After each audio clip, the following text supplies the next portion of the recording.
welcome back. For today's video is all about the executive summary of business plan. Although the executive summary is commonly the last section to be written after all other major parts have been completed, in this book, it is considered the next major part of the business plan after the introduction. This part points out the overall highlights of the business plan as well as a bird's eye view of its sections.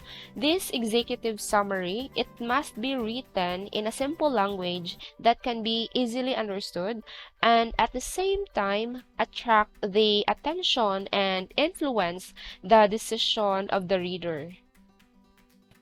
So, dapat impressive, catchy, kay investors, creditors, and other significant parties usually proceed to the details of your business plan once they find the executive summary interesting, convincing, and worthy of further reading. So, diri ma-highlight ang direction sa inyuhang business. Now, though there is no standard format as to its sections and contents, the executive summary must include the following sections: VMGO of the business, business model, business and product position, wealth improvement approaches, and parties supporting your business. Tanang business dapat na-adjud ani no? Kay dapat ang business plan must depict the fundamental characteristics, nature, philosophical values, identity, and image of your business. So what will be your vision, mission, goals, and objectives? When we say vision, you need to answer the question, where are we going? What does a firm would ultimately like to become? Unsay gustong mahitabo nimo sa imong business in the future? What kind of experience you want to give to your customers in the future? What will be your contribution in your community? And for the mission, how will you achieve your vision? Usually, it begins with the word to. Now, for goals and objectives, for the goal of your business, it is somewhat like a big picture of what you want to achieve, and it is an intermediate result to be achieved by a certain time as part of the grand plan. And a plan can therefore have many goals. Again, goals, it describes clear activities and tasks to be completed by an individual, a department, or an organization. While when we say objectives, it answers the question, what is to be accomplished by when? And it should be quantifiable if possible. So, objective is very specific na agad kay, let's say, within this month, your target customer kay mao ni siyang number. So, very detailed. Again, the difference between goals and objectives. When goals are the outcomes you intend to achieve, whereas objectives are the specific actions and measurable steps that you need to take to achieve a goal. For specific examples, sa kaninga part, VMGO, naara na yung madaghang ma-search sa Google, and also I have examples attached sa atong LMS. Next part is business model. It defines the perspective of the business in terms of its structure, production, operation, and financial activities that will lead to the achievement of your VMGO. The business model must basically reflect a certain innovation that will indicate the competitiveness of your business in the industry. It must define how the business gives importance to its relations with customers, creditors, suppliers, and internal human resources.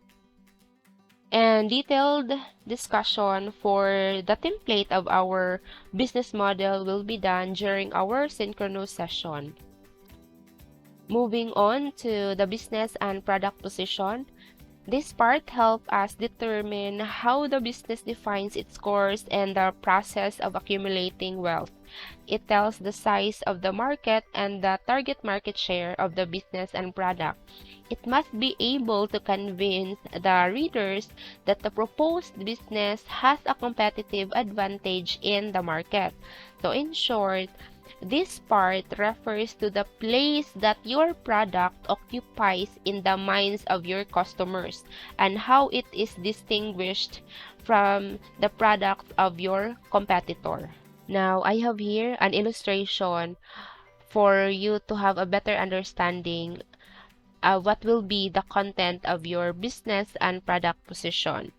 The content should provide the essence of your product, and it should answer these following questions: what the product does for me, what the brand or product makes me look, how the brand makes me feel, and how would I describe the product. This time, let's talk about wealth improvement approaches. This part describes the methodologies or approaches that will be taken by the business in order to maintain a competitive advantage, position the business in the market, improve the market share, and maximize the utilization of resources.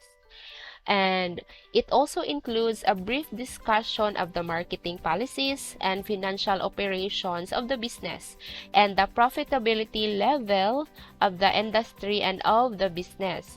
And we have standard benchmarks are good indicators in assessing the economic performance of the business. So benchmarking is a process that involves measuring the performance of your business against a competitor in the same market. This will give you a better understanding of your business performance and potential. So, highlight ra ani nga part is the marketing, no? Para mulago pag yun inyuhang business and para ma-achieve yun ninyo ang VNGO. And we are down to the last part of executive summary, parties supporting the business. So, kinsa may mga involved sa imuhang business. It is a description of the parties that strongly support your business. The parties that have direct relationship with the business are as follows: consumers, creditors, suppliers, employees, and staff. And relevant information about individuals and parties that support your business is important since the proposed business may conduct transactions with them soon. So in this part, you will just provide how these parties support your business. Lastly, dear student, please take note that the executive summary must cover at least 3 pages but must not go beyond 5 pages. An executive summary that is either too short or too long may discourage the reader to continue reading.